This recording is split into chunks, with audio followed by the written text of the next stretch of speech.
आज का case state of Madhya Pradesh versus Kaluram AIR 1967 SC 1105। Guys का सब्जेक्ट मैटर ये है कि इस कहानी में दो सेक्शंस की बात की गई है।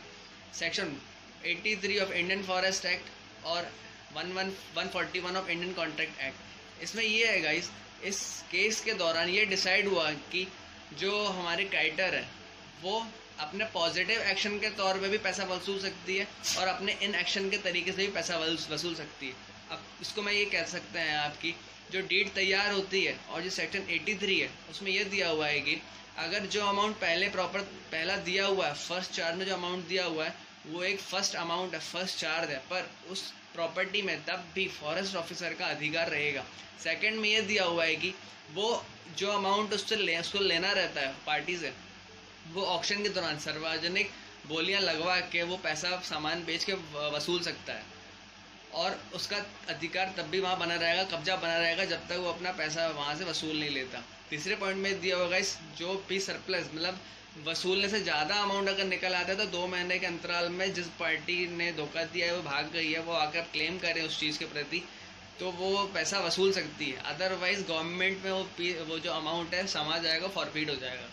इसमें सेक्शन 141 के तहत ये बात की गई है कि जो श्योरिटी होता है, श्योरिटी का अधिकार बनता है क्रेडिटर की प्रॉपर्टी में कि भाई वो क्रेडिटर जिसने मॉर्गेज किया हुआ है, मीन्स यहाँ पे जो था वो प्रॉपर्टी जो थी जहाँ पे वो अपना जो पेड़ों की बात चल रही थी, काटने की बात चल रही थी, वो गवर्नमेंट ऑफिसर के पास था। गवर्नमेंट ऑफिसर यहाँ पे क्रेडिटर था और पोजीशन भी उसके पास था। वो फर्स्ट चार्ज का अमाउंट वहाँ पे दे के निकल गया, चला गया, गायब हो गया। फिर भी उसका जो पेड़ वहाँ पे कटे पड़े हुए हैं, तो इस दौरान ये श्योरिटी है, मतलब श्योरिटी जो है कालूराम बनते हैं और जो सिक्योरिटी होती है उनके पास ऑलरेडी पड़ी हुई है।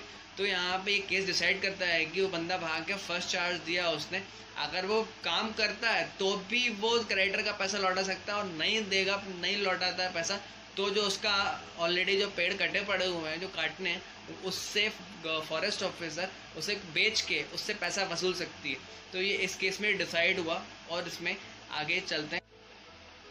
फैक्ट्स ऑफ द केस ये है guys, divisional forest officer of Hoshangabad उन्होंने एक ऑक्शन रखाया, मीन्स सार्वजनिक प्रक्रिया कटे हुए पेड़ों को बेचने के लिए।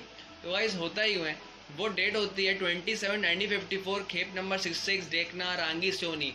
उस तहत जगत राम जो होते हैं वो आगे आते हैं और उन्होंने सबसे बड़ी बिड लगाई होती है 12,100 रुपये की।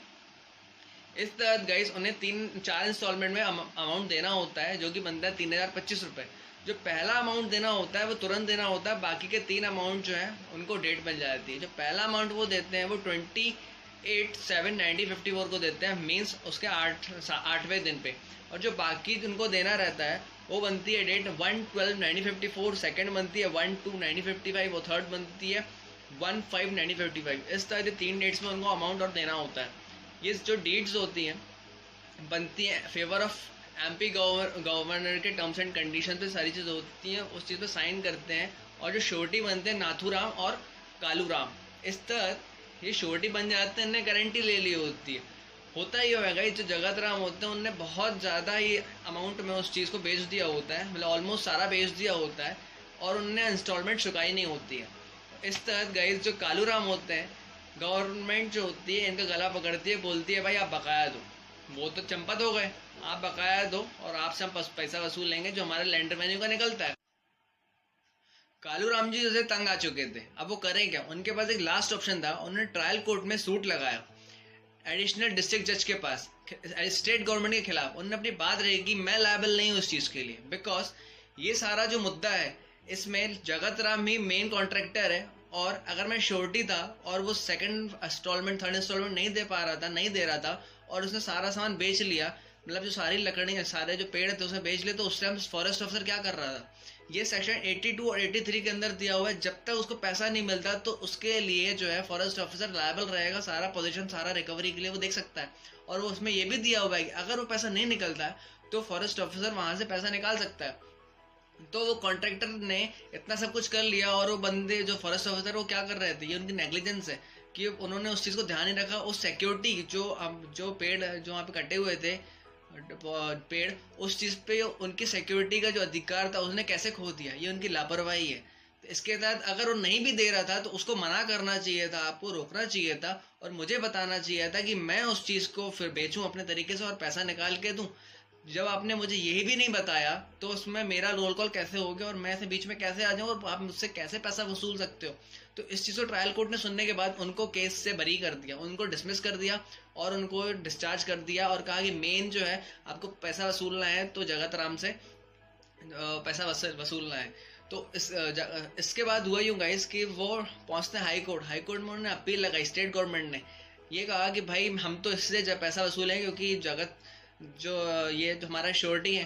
तो इसके तहत उन्होंने अपनी बात रखी कि हाई कोर्ट ने भी सेम चीज़ सिमिलर कह दिया कि नहीं, ये जो श्योरिटी है ये इनको डिस्चार्ज किया जाता है और आप ये पैसा वसूलेंगे जगत सिंह से ही पैसा वसूलेंगे।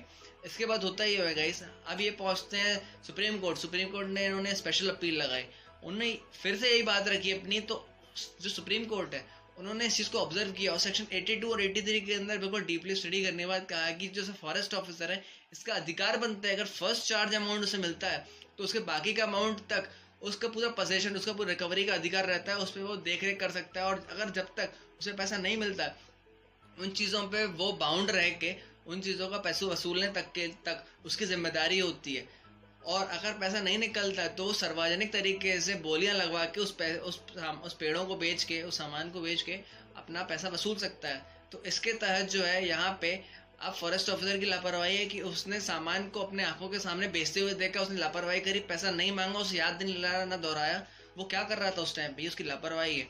सो इसमें श्योरिटी जो आप कालूराम को आप नहीं पकड़ सकते, उसका गला नहीं पकड़ सकते क्योंकि आपने उस टाइम पे उसको इत्तला नहीं किया जब वो पैसा नहीं दे रहा था। अदरवाइज अगर आप इत्तला कर दे तो कालूराम उस जगह पहुंचता और अपने तरीके से उस पेड़ों को बेचता और आपको इंस्टॉलमेंट चुकाता। अब आप कैसे उसको दोषी ठहरा रहे हो क्योंकि वो सिक्योरिटी जो पेड़ थे ऑलरेडी बिक चुके हैं। अब आप कैसे उसको कह रहे हो कि आप कालूराम ही इसका जो है मेन हकदार बनेगा, श्योरिटी या गारंटर बनेगा। आपका जो लापरवाही है उसका हकदार कौन है इसके तहत? तो फॉरेस्ट ऑफिसर की यहाँ पे गलती पकड़ाई गई और उन्होंने यही कहा कि जो इंस्टॉलमेंट्स थी और जब तक नहीं दे रहा था तब तक आपको सारे पेड़ों को अपने कब्जे में रखना चाहिए था, सिक्योरिटी बनती है वो। क्योंकि सेक्शन 141 के तहत ये दिया हुआ है कि जो लेनदार है, लेनदार की आंखों के सामने मूल श्रेणी मतलब कि प्रिंसिपल डेप्टर और श्योरिटी दोनों एक जैसे होंगे। मूल श्रेणी प्रिंसिपल डेप्टर अगर नहीं देता सामान तो बचेगा श्योरिटी मतलब गारंटर, वो पैसे देगा।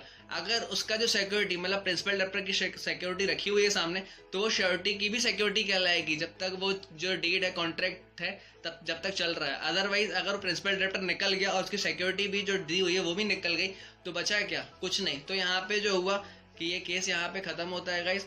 ये डिसाइड हुआ कि जो मेन फंडा जो यहाँ पे था प्रॉब्लम नेग्लिजेंस की थी जो कि फॉरेस्ट ऑफिसर ने करी, इसमें गलती कालूराम की कहीं पे भी नहीं है और बचती है गलती तो फॉरेस्ट ऑफिसर की बचती, उनने इंस्टॉलमेंट का। सुप्रीम कोर्ट ने भी यहाँ पे स्टेट गवर्नमेंट की अपील को डिसमिस कर दिया और ये आदेश पारित किया कि जो कॉस्ट है जो कालूराम का लगा हुआ है उन्हें वापस दिया जाए। इसके तहत प्रिंसिपल लॉ लेट डाउन ये कहते हैं गाइस कि क्रेडिटर चाहे तो मीन्स लेनदार चाहे तो सीधे हाथ से पैसा ले ले, चाहे तो उंगली टेढ़ी कर ले। तो गाइस यहाँ पे उंगली टेढ़ी करने का यहाँ पे इस केस में इनको मौका ही नहीं मिला क्योंकि जो इनकी लापरवाही थी खुद के ऑफिसर से थी। कालूराम के बीच में नहीं आया लकड़ी बेचने के लिए जब जगत राम जी चंपत हो गए थे। तो गाइस यहाँ पे गलती लापरवाही सिर्फ स्टेट गवर्नमेंट की है और जगत राम की है। तो गाइस वो चाहे तो पैसा रिकवर कर सकते थे लकड़ियाँ बेच के, पर वो नहीं कर पाए क्योंकि गाइस इसमें गलती उनके खुद के घर की थी, मीन्स फॉरेस्ट ऑफिसर्स की थी। कैसा लगा ये केस गाइस कमेंट जरूर करिएगा। मिलता हूँ गाइस नए केस के साथ और सब्सक्राइब करना, बेल बटन जरूर दबाना भूलना मत। मिलता है guys, thank you so much.